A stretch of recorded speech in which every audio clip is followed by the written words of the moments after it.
I'm here today on Island Focus with Esther Kanehailua, who is the Complex Area Superintendent for the Hilo-Waiākea schools on the island of Hawaii. Mahalo for taking the time to be with us, Esther. Thank you for having me. You know, this is months that we're going into a different format of education, learning, and teaching. Can you please share with us not just the lessons that you've learned, but where are we going now and how are you re-envisioning education on the island of Hawaii? You know, out of necessity, when we move to distance learning, I think we're finding that actually will probably become a component of what we do naturally in every school, that it might be a subset or a model within our schools, given that, you know, the pandemic is something we have to live with and we want to honor, you know, families' needs in terms of keeping them safe. We have so many children from multi-generational homes or multi-family homes, and we have to honor that. I do see distance learning as becoming kind of a component of what we do at every level. And it is really for us to refine what that looks like. It really has to be much more integration, even working with the family, because for the first time now, we're in people's living rooms, in their kitchens, you know, on the lanai, wherever it is. And it is, how do we integrate aspects of home within what we do every day? And I know you have many stories, joyful stories of teachers exploring their own creative skills on how to integrate the arts, music. I think about Hilo Intermediate School over the summer. They did a band concert that was like a drive-through band concert. So the kids there were tents all over the parking lot, and the kids were in sections, and parents could either come in and sit and watch or walk up. Everybody's socially distanced, but they just found a way to make it work.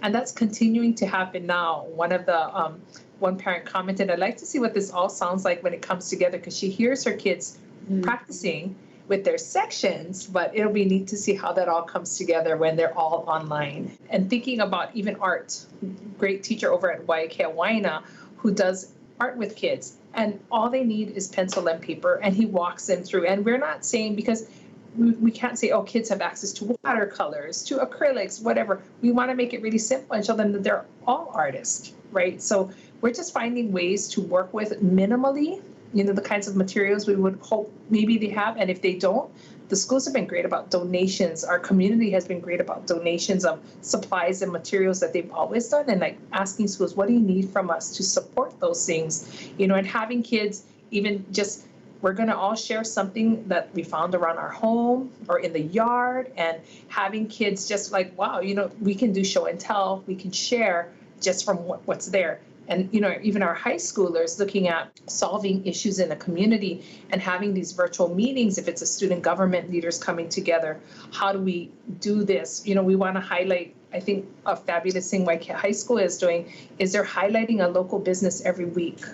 They had Jehara Store, they had Cupcakes Boom. Every week they're highlighting a local business on social media, and the kids are doing interviews and sharing something about the business. And then the business is getting some promotion that way, which is so nice. And they're doing giveaways for families or for kids. So, you know, it's just different ways that we can help out in the community. How can we support businesses in our community or other agencies in our community?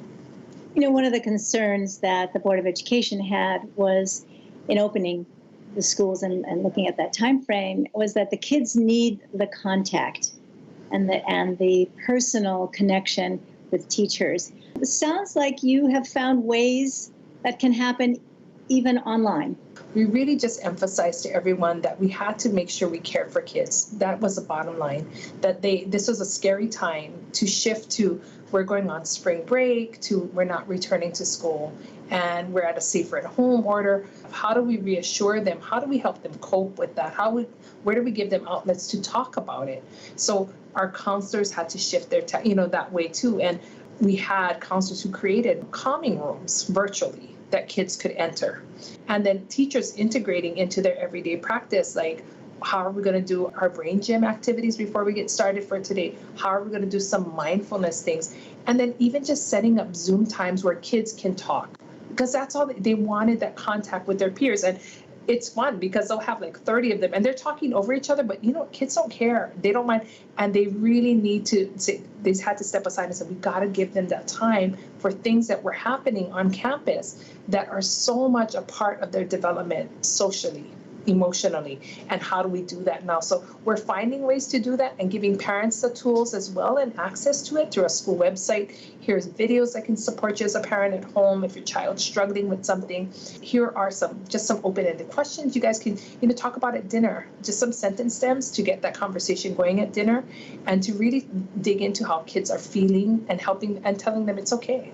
As we wrap up our conversation, I really appreciate hearing how you have, in your complex schools, engaged everybody in the learning for children. It's a community issue, and we have to work together as a community.